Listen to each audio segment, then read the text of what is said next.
આજ તો બરફ ખાવાનો છે.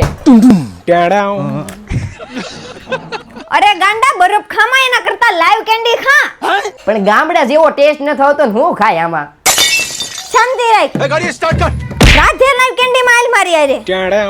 મિત્રો આજે આપણે આવી ગયા છીએ રાધે લાઈવ કેન્ટીનમાં રાજુભાઈ ચિત્તલવાળાની ત્યાં તો શેઠ આ શરૂઆત કઈ રીતના કરી અમારા મિત્રોને જણાવી દો. આપણે અમારા ચિત્તલ ગામમાં અમે કેન્ડીનો પ્રોગ્રામ કરતા પછી અમારા મિત્રો સર્કલે કીધું કે આપણે અહીંયા કંઈક સુરતમાં કંઈક નવું કરી અને લોકોને આપણે સસ્તું અને સારું અને નેચરલ વસ્તુ ખવડાવી છે. હું પોતે જ કેન્ડી બનાવું છું અને બધી અહીંયા લાઈવ જ કેન્ડી બને છે. 15 પ્રકારની ક્વોલિટી છે. લાઈવ કેન્ડી 10 રૂપિયાથી શરૂ થાય, જેમાં કાલા ખટ્ટા, ઓરેન્જ, કાચી કેરી, ચીકુ, પાર્લે, દૂધ ડૂટી ભટ્ટી 10 રૂપિયામાં મળી જાય ને પિસ્તા, મેંગો, માવો મલાઈ, ડ્રાયફ્રૂટ, ચોકોબાર, જાંબુ, મસાલાનું પાન, હૃદય સ્પેશિયલ અને હંગામા જેવી 15 જેટલી વેરાયટી મળે. જે આપને બાળપણમાં ગામડાની યાદ અપાવતી હતી ને એ ટાઈપની ક્વોલિટી આવે છે. શાંતિવન સોસાયટી વિભાગ 2 ની સામે રાજવી શોપિંગમાં રાધે લાઈવ કેન્ડી આવેલી છે, તો પોગી જઈ ગયો.